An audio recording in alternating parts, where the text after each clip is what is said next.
هديوغا عنكا هكذرادي وردبا كتلقى هلايا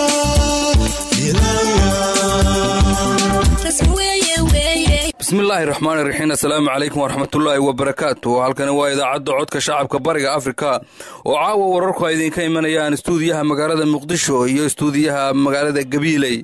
wararkana waxa caawa si talantaale idinku soo gudbin doona Burhaan Cabdullaahi oo idin ka soo warrami doona magaalada Muqdisho stuudiyaha aan ku leenahay iyo wariyahayaga Qaamuus ee stuudiyahayaga magaalada Gabiley. marka hore si qodobadii warka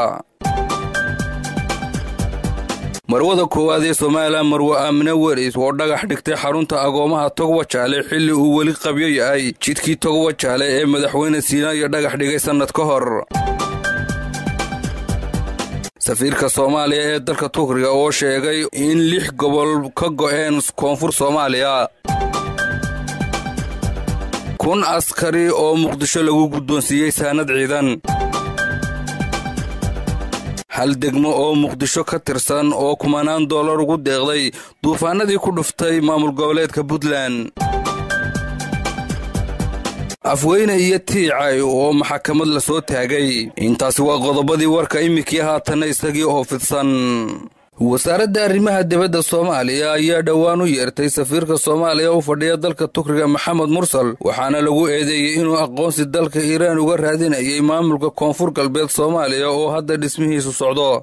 safiirka ayaa ilo xogogaal ah oo aanu la hadalnay waxay sheegayaan inuu imika ku sugan yahay magaalada Muqdisho halkaasi oo madaxda wasaaradda arrimaha dibadda ay ku weydiinayaan su'aalo ku saabsan qaladaadka diblomaasiyadeed oo ambaasadoorka lagu soo eedeeyay. arrimaha ugu muhiimsan ee lagu haysto ayaa ah inuu dalka Iiraan u weydiiyay aqoonsi maamulka koonfur galbeed Soomaaliya oo imika dhismihiisu ka socdo magaalada Baydhabo ee xarunta gobolka Baay isagoona marka hore wax xiriir ah kala samaynin wasaaradda arrimaha dibadda Soomaaliya. sidoo kale xubnaha wasaaradda arrimaha dibadda ka tirsan ee aanu la xidhiidhnay ayaa sheegaya in arrinta safiirka guddi loo soo saaray isla markaana uu Muqdisho ku sii sugnaan doono inta ay arrintaasi dhinac u dhacayso.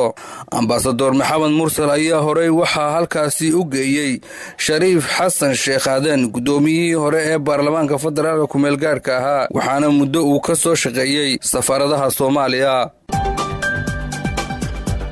in ka badan 1000 askari oo ka mid ah ciidamada xoogga dalka Soomaaliyeed ayaa maanta xiro ku taala duleedka magaalada Muqdisho waxa lagu guddoonsiiyay hub iyo gaadiid dagaal. ciidamadan oo dhawaan ra'iisul wasaaraha Soomaaliya Cabdi Faarax Shirdoon Saacid uu tababar ugu soo xiray xiro ciidan oo ku taala deegaanka Jasiira ayaa waxa maanta booqday wasiirka gaashaandhigga Soomaaliya Cabdi Xakiin Fiqi iyo taliyaha saadka ciidamada xoogga dalka Soomaaliya. wasiirka difaaca Cabdi Xakiin Fiqi oo khudbad u jeediyay ciidamada maanta uu booqday ayaa kula dardaarmay ciidamada in ay daacad u noqdaan dalkooda iyo dadkooda intaba isla markaana ay muujiyaan astaanta lagu yaqaano ciidan qaran. intaa kadib ayaa waxa ciidamadaasi gaarayay 1000 askari waxa loo qaybiyay hub iskugu jira midka culus iyo kan fudud iyo sidoo kale gaadiidka dagaalka si ay qayb uga noqdaan ciidamada dawladda Soomaaliya una sii wadaan dagaalka maleeshiyada al-shabaab ay kula jiraan.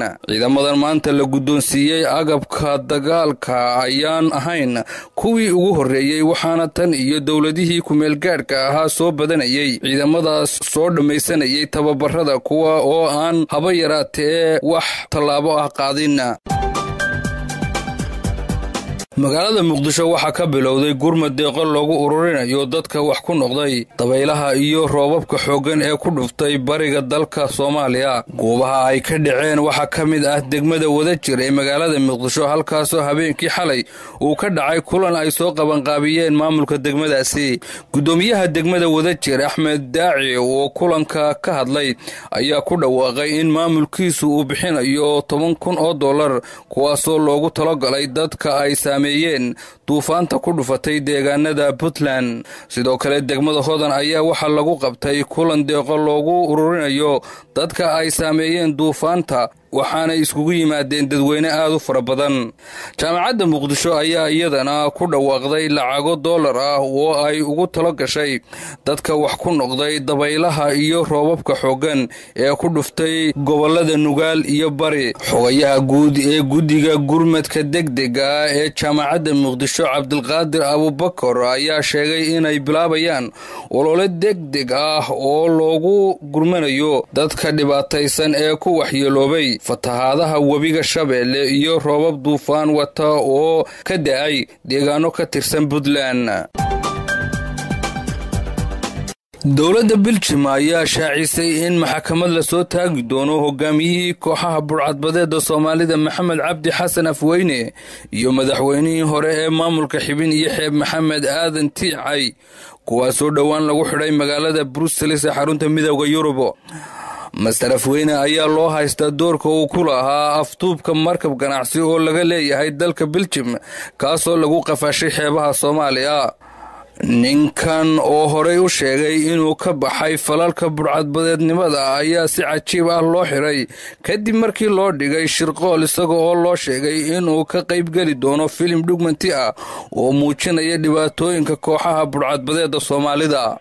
Afweyne markii uu ka degay garoonka diyaaradaha Brussels waxaa la wareegay ciidamada dharcadka iyadoona la sheegay in loo haysto dambiyo la xiriira arrimaha burcadbadeeda ah. si kastaba haatee lama oga waxyaabaha ay mutaysan doonaan labada nin walow aan la sheegayna waxyaabaha loo haysto Tiicay balse waxa la leeyahay wuxuu dhiiri gelin jiray falalka burcadbadeednimada isagoona wax laga siin jiray. sidoo kale warar kale ayaa sheegaya in Master Tiicay uu ahaa ninkii soo shirqoolay Afweyne kaasoo laga soo waday magaalada Muqdisho lana soo mariyay magaalada Nairobi ee xarunta dalka Kenya. marwada koowaad ee madaxweynaha Soomaaliland Marwo Aamina Waris ayaa maanta dhagax dhigtay dugsiga agoomaha ee xarunta Wajaale. warkaasi waxa magaalada Gabiley nooga soo diray wariyahayaga magaalada Gabiley Qaamuus. marwada koowaad ee Jamhuuriyadda Soomaaliland Marwo Aamina Xaaji Maxamed Jirde oo ay wehelinayso wasiirka wasaaradda waxbarashada Soomaaliland Marwo Samsam Cabdi Aadan iyo xildhibaano ka tirsan golaha baarlamaanka Soomaaliland ayaa maanta dhagax dhigay dhismo xarun agoomeed oo laga hirgelinayo degmada Tog Wajaale ee ka tirsan gobolka Gabiley. wafdigan ayaa si aad u soo dhaweeyay barasaabka gobolka Gabiley Yuusuf Ibrahim Geedi, kusimaha maayarka magaalada Gabiley Cabdi Yuusuf Goole iyo xogayaha fulinta dawladda hoose Cabdiraxmaan Nuur Abakar, xildhibaano ka tirsan golaha deegaanka degmada Gabiley, gudoomiyaha degmada Tog Wajaale Xaashim Maxamuud Cabdi. waxaana ugu horreyn halkaasi ka hadashay marwada koowaad ee Jamhuuriyadda Soomaaliland Marwo Aamina Xaaji Maxamed Jirde, wasiirka wasaaradda waxbarashada Soomaaliland Samsam Cabdi Aadan, waxaana kamid ah hadaladoodii. Wajaale waxay ahayd meeshii caruurtu u xidhay calanka udub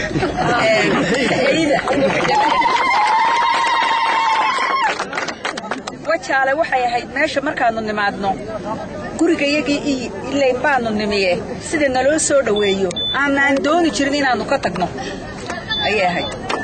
waxaan doonayaa maanta wax alla wixii dawladda maanta jirta ay gobolkan u qabatay khusuusan degmadan u qabatay waa wax waajiba waa waxay mutaysteen waa wax dalkeenuna baraare u ah gobolkii wax laga qabtaaba. Wajaalena way ka sii xaq jirtaa dalka intiisa kale. waxaan qabaa anigu xarunta caasimadda ganacsiga Soomaaliland inay tahay in la daryeelo in la ilaaliyo in wadooyinkeeda la dhiso mid walba xaq bay u leedahay. insha Allah bismillaahi kariimna kulligeen inagoo gacmaha isaysana ayaynu wada dhisaynaa ka wada shaqaynaynaa. dalkeenuna halkaa wuxuu ku soo gaadhay isku tashidgeena wuxuu ku soo gaadhay isgacmo qabsigeena. marka haddaynu mucaarad nahay iyo haddaynu muxaafad nahayba ilaahay waxaan ka baryayaa inuu ilaahay bogeena burcadiisu mariyo dalkeena wada dhisano. maantana anigu halkan shakhsiyan aan dhagax dhigayo $1 oo aniga aamin ahaana ayaan ugu deeqay ilaahay waxaan ka baryayaa bulshada reer Soomaaliland kalena inay xaruntan agoomaha si dhaqso ah noola dhisto. alxamdulillah ilaahay baa mahadle mar haddaynu wax kastoo qabanayno gacmaha isku qabsanayno oo wuxuu tayo leeyahay marka ay dadka shicibka iyo dawladdu wax wada dhisaan ama wax wada qabtaan way lahaansha imanaya waxa muuqanaysa in dadku wax ku leeyihiin waxaan way ilaalinayaan laakiinse marka xarun uun la iska dhiso ama mee agooma ha ahaato ama isbitaal ha ahaato ama wada ha ahaatee dawladdu iska dhisto waxa la yidhaha waa meeshii dawladda laakiinse markay dadku wax ku darsadaan waxay noqotaa meel la leeyahay oo la ilaaliyo oo laga shaqeeyo sidaa nabadeenna aynu wada ilaalino barasaabka gobolka Gabiley iyo gudoomiyaha degmada Togwajaale oo iyaguna halkaasi ka hadlay ayaa soo dhaweeyay waftigan marmada madaxweynaha iyo waftiga ay hogaaminayso dhammaantiin waan idin salaamaynaa assalaamu calaykum waraxmatullaahi wabarakaatu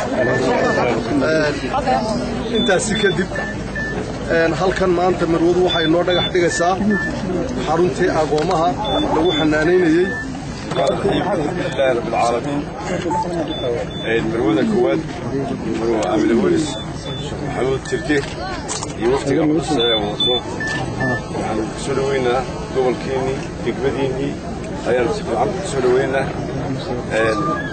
waxa halkan ay maanta oo reer Wajaale farxad u ah oo ay dhagaxa u dhigi doontaa xaruntii agoomaha gabagabadiina waxay marwada koowaad ee Jamhuuriyadda Soomaaliland ee qalab makiinadeed oo nooca dharka ku wareejisay gudoomiyaha ururka qaranka ee Nawe gobolka Gabiley Saare Cabdi Booni si ay ururka Naw si gaarsiiyaan dadka curyaamiinta oo loogu talagalay qalabkan si kastaba ha ahaatee dhagaxdhiga marwada ayaa ku soo beegmaya xilli ay weli qabyo tahay wadadii madaxweynaha Jamhuuriyadda Soomaaliland mudane Axmed Maxamed Maxamuud Siinaayo sanado ka hor dhagax dhigay ee isku xidhaysay Kalabeer iyo Wajaale intaasi waxaan ku soo gabagabaynaynaa war wixii caawaan idinku haynay adduunka daafihiisa warkana waxa idin la socodsiinayay Burhaan Cabdilaahi oo idinka akhriyay stuudiyaha magaalada Muqdisho iyo wariyaha iyaga magaalada Gabiley ee gobolka Gabiley Master Qaamuus waxaan idin leenahay intaanu warkan mid la mid ku kulmi doono sida iyo nabadgelyo halkani waa radio rasmi codka shacabka bariga Afrika